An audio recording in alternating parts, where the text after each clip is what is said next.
Hola gente, and welcome back for this week's video.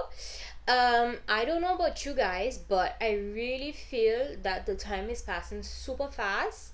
Like April had just started and it just finished, like literally just finished. Yesterday was the 30th of April. So I don't know about you, but I have hope and faith that this whole coronavirus situation will go fast if only everybody play their part and do their fair share of the guidelines given by the government and what's not. But yeah, it passed fast, and I'm actually in France for those who don't know.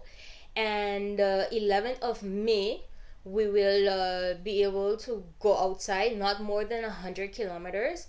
So for those that are excited to head out, be careful, take your precautions still, because we're not off the hook as yet. So let's not go crazy and wild. Okay, so let's get this week's video started, and the topic will be about mental health. So what's going on in the cabeza? So let's get started, and I'll see you guys pronto.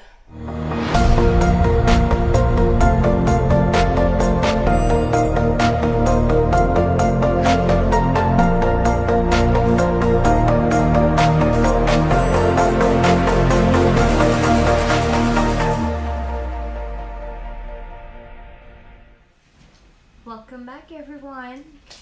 So, as I mentioned in the introduction, this week we'll be talking about mental health, which I think it's an important topic to bring up.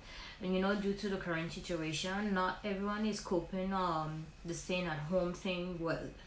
Well, you do have others that are doing just fine.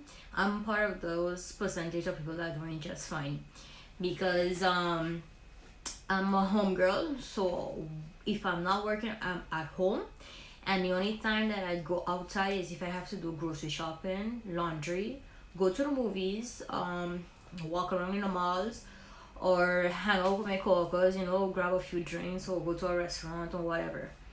So being at home has no problem for me or anything like that. The only issue that I'm experiencing is not being able to work because I do miss working.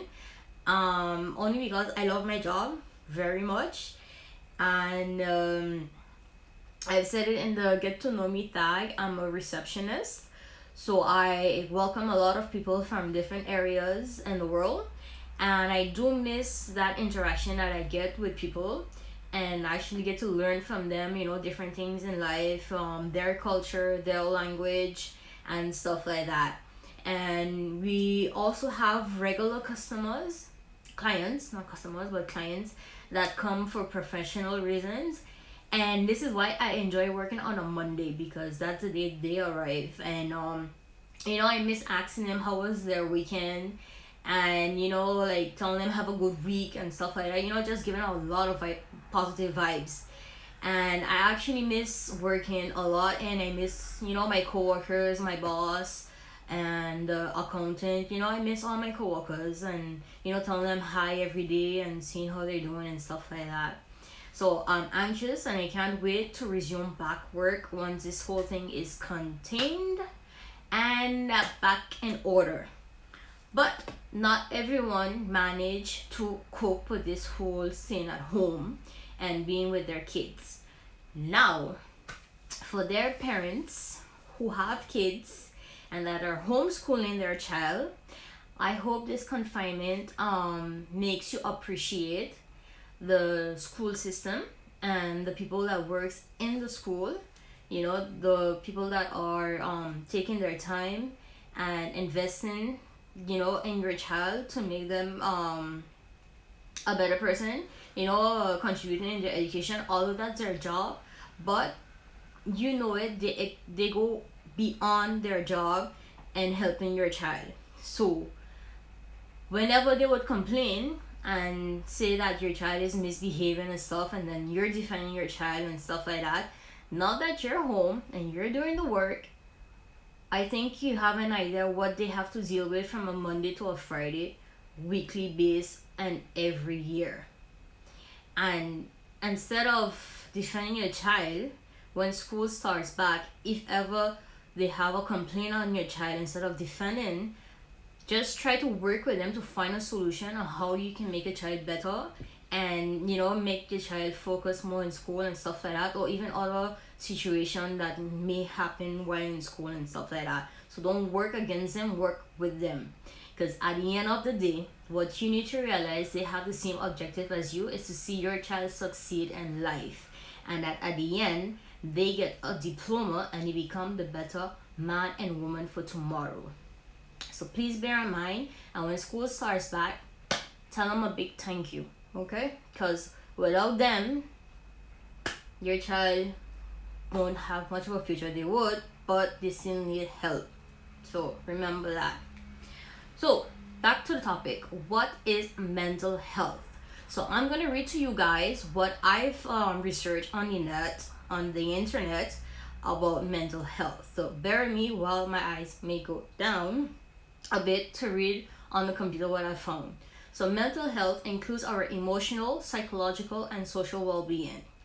It affects how we think, feel, and act. It also helps determine how we handle stress, relate to others, and make choices. Mental health is important at every stage of life, so it goes from childhood to adulthood. Over the course of your life, if you experience mental health problems, your thinking, mood, and behavior could be affected.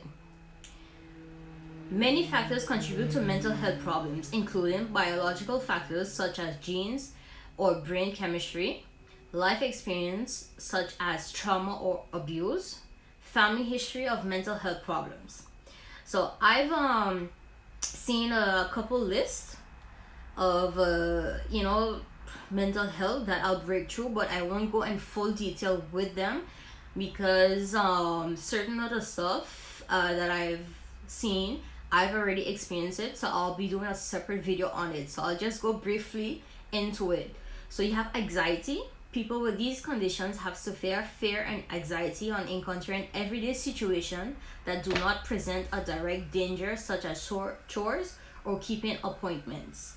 Then you have panic disorders. People with a panic disorder experience regular panic attacks. So this I've had, and I'll do a video on that one, which involves sudden and overwhelming terror or a sense of imminent disaster and death.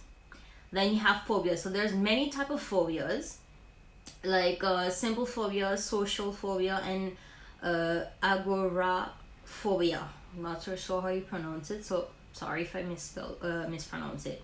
So there are a couple more phobias out there, and that scientists or doctors and stuff haven't found. They just have common ones.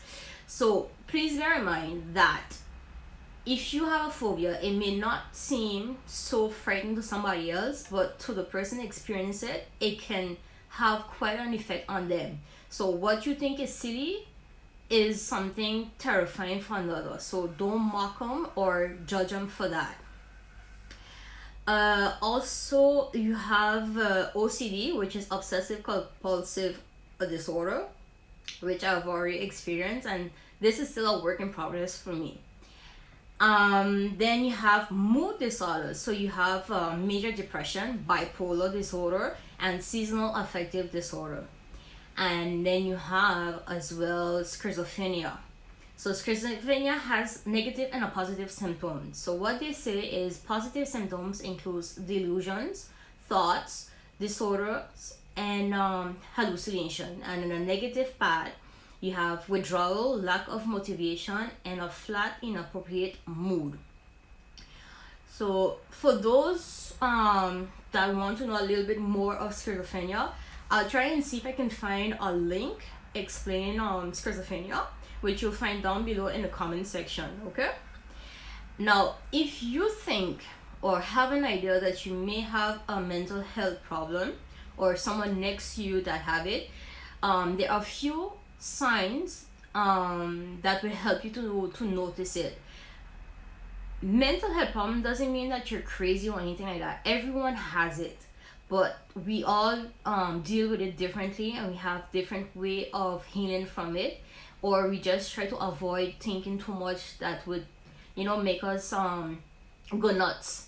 But here are the few things that they have. So what they say, so you have pulling away from people and doing like your usual activities, having low or no energy. Now this one, it depends on your health, your physical health and stuff like that. So this may not be a mental thing. Feeling numb or like nothing matters. So this one, for me, seems like a depression. Having unexplained aches and pains, so that's psychological. Feeling helpless and hopeless. Smoking, drinking, or using drugs more than usual. So that's addiction there. Feeling unusually confused, forgetful, on edge, angry, upset, worried, or scared. Experience severe mood swings that cause problems in relationships. So this is not only like a husband, wife, boyfriend, girlfriend, but all the relationships in your life. So with your mom, dad, sister, brother, colleagues, friends, and whatsoever. Having persistent thoughts and memories you can't get out of your head. Thinking of harming yourself or others around you. And inability to perform daily tasks like taking care of your kids or getting to work or school. So they have other signs of mental health problems.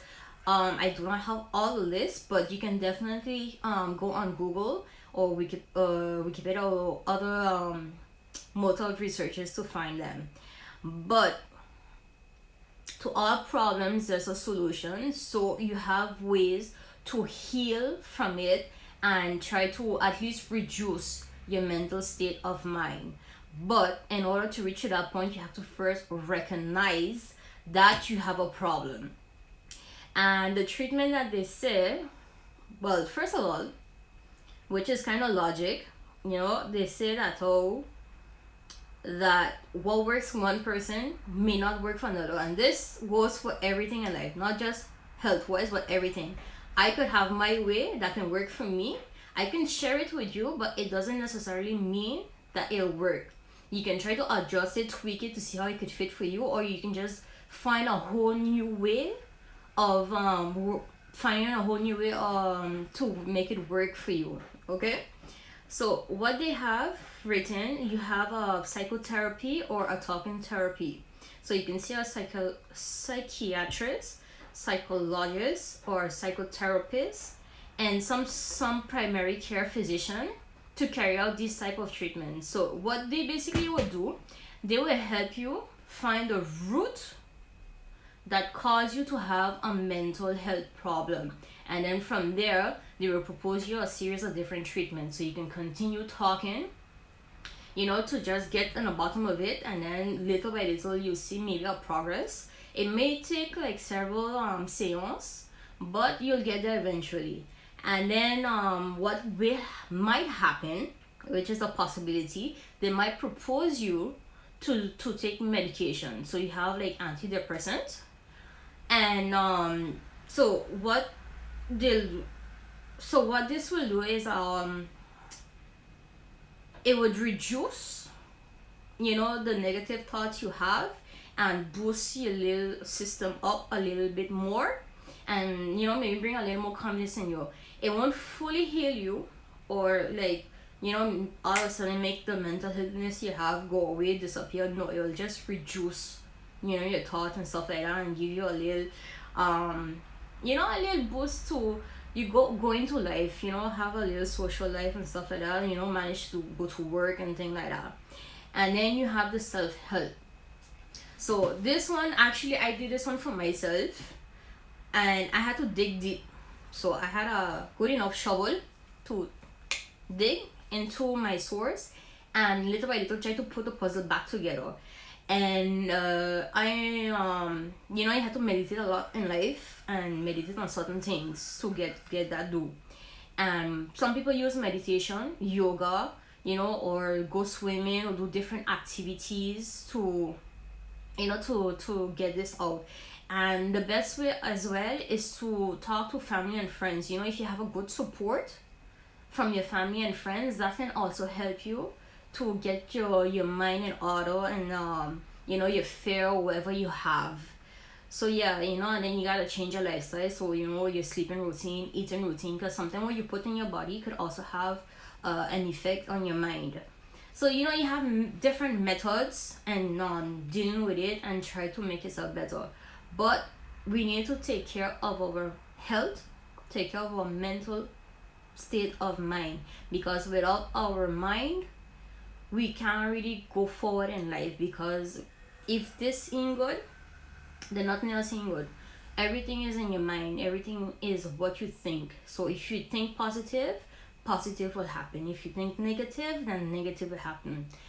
What you speak is what you attract. So you speak positive, think positive, and then that will come back to you gradually. It won't happen like one time, and like the jour au lendemain it would happen to you. It takes time, but just keep at it, be consistent, and you'll see progress in your life. It's a baby step, baby step, one day at a time, and then you'll get there. If other people can do it, you can do it. Just have faith in yourself. Use religion if you want, Christian, Muslim, Hinduism, Buddhist, whatever. If it is to go to church or go to the beach or climb the hill or whatever works for you. But once your mind is at peace and you're good with yourself, then that's good, and that's all you need. So that's it for me for this week's video on mental health. If you have any problems or anything that you would like to talk, my contact information is down below in the description area. If you have any questions, you can write it down below. Those who have experienced mental health issues and would like to share with people, you know where to write it. And I wish you guys a wonderful weekend, a beautiful week that will come soon. Losing my words and all, no. But yeah, so much blessings to you. Thank you for watching this week's video. I hope you enjoy it, and I hope that I managed to bring a little enlightenment and knowledge to you about mental health. And I'll see you guys next week for another video. So lots of love to you and your family and friends and everyone in your life. And yeah, I'll see you guys. Peace. Ciao.